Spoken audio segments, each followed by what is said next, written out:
Well, welcome again to Holy Week. Um, I'm doing a series on Holy Week, and Holy Week started actually this month on Ash Wednesday, but we're getting into our fourth week, 40 days. I think I could define Lent also as a time where we're going through some real struggles, real questions, really dark times of our lives. That could be Lent. For Jesus and his disciples. It's coming close to the end of his life, coming up to the cross. And I have been sharing some events that will lead really up to the cross because someone shared with me once, how can you get to the cross unless you've been through Holy Week? Unless you've been through Lent. At our church, not only is our pastor Carl sharing, we have a theme in Lent, less is more. Great messages he's sharing during Lent, but we also are given, if we choose to read a chapter uh, in the Bible to kind of help prepare us for Lent.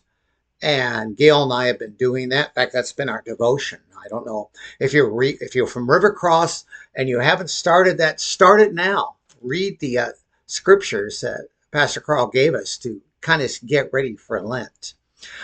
What I've been doing is to try to share some I some major events in Jesus's life going up to the cross.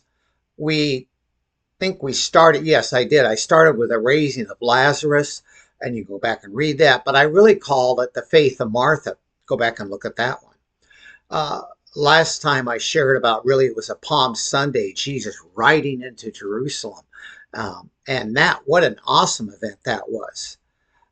Well, now, if you're reading Matthew, Mark, and Luke, the next event is Jesus coming up to the temple and furious and angry what's going on at the temple. Now, this is interesting.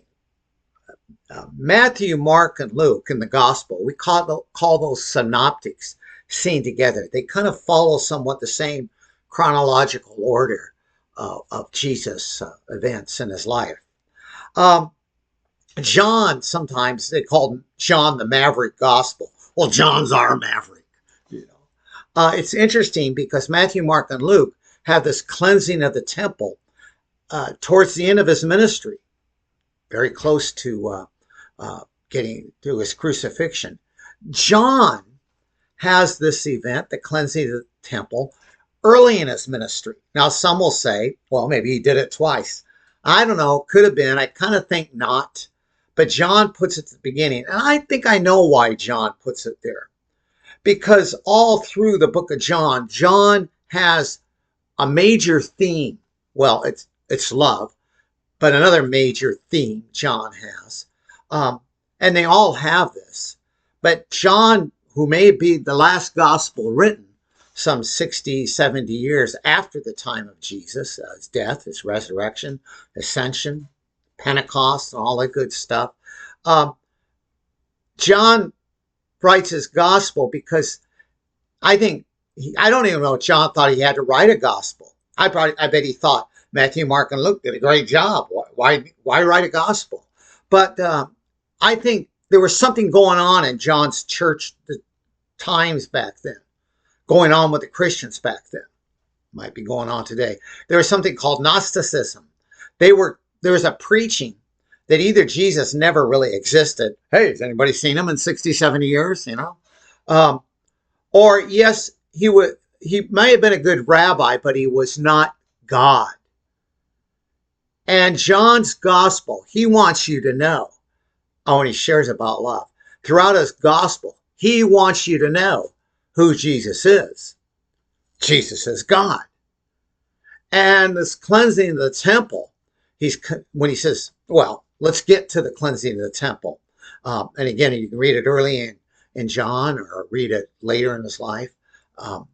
Well, Jesus comes in on Passover, and if the other gospels are right, let's kind of follow their timeline. Jesus comes in, the people are yelling Hosanna, and I have a feeling that many people, maybe the disciples thought, oh, now he talks about the kingdom. Now he is going to declare he is the dude. He is the king. So, because when he comes riding in, I bet a lot of people thought, well, here's the king. A little strange he's riding in on a donkey, but those who knew prophecy knew he was coming in. But now I know he's going to go up to the steps of the temple, and he's going to go up at the steps and say, I am king. I'm the guy. But that's not what happens. He goes up to the temple, and he sees the money changers there at the temple. Because if you're coming into Jerusalem on Passover, from all over, wherever, you have Jerusalem currency. So you exchange. It's kind of like you go right now. You go into a country, you got to get money exchange. And some have said that maybe these money changers that were ripping off the people, by the way, were at the gates. But then they started getting closer and closer to the temple. And that's what infuriated Jesus. He is angry to see an anger, and he's mad. And he has, in one of the Gospels, he has a whip, and he's whipping. And he's turning over the tables, the stone tables, hard tables. And he's yelling, he says, this is my Father's house. You've turned it into a den of thieves. Be there in that event. Man, when I read the Gospels, somebody taught me a long time ago, maybe it was my teachers, Sunday school teachers or pastors, but don't just read it, be in the event. And let's say you're there and you're seeing Jesus do this. Well, maybe you're one of the money changers. Boy, you're ticked off.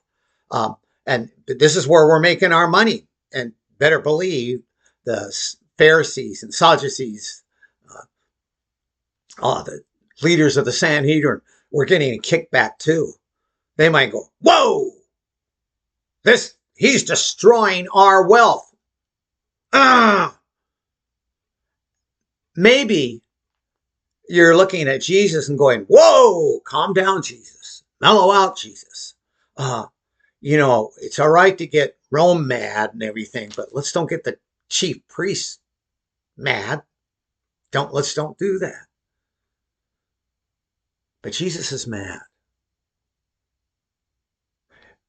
It's funny. I still think to this day, when you go back to the temple, who wanted a temple built? And actually, it was David.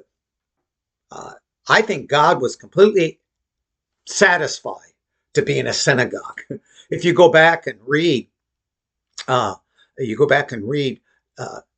Exodus, Numbers, you go back, the building of the synagogue says you got to do it this way, this way, this way. It's really a tent where the Ark of the Covenant is in, because they're going to be moving around. It's got to be movable. It's got to be flexible. It was David that says, we got to build a temple. But Jesus says, this temple is supposed to be a place of prayer. You've turned it into a den of thieves. I want you to, again, explore. Am I the one that's threatened because Jesus is taking away my power? Am I scared because, Jesus, let's don't overturn the apple cart. Oh, apples, that's interesting. Let's don't do that. Or am I saying, Jesus, you're right. Forgive us, God. Because sometimes we're not using your temple, your church, what it was called to be. Okay. Then Jesus, if you're following Matthew, Mark, and Luke, they have their Passover meal. And Jesus does something different, starts a new custom, starts a new tradition. I want to get into that next week. Welcome to the season of Lent.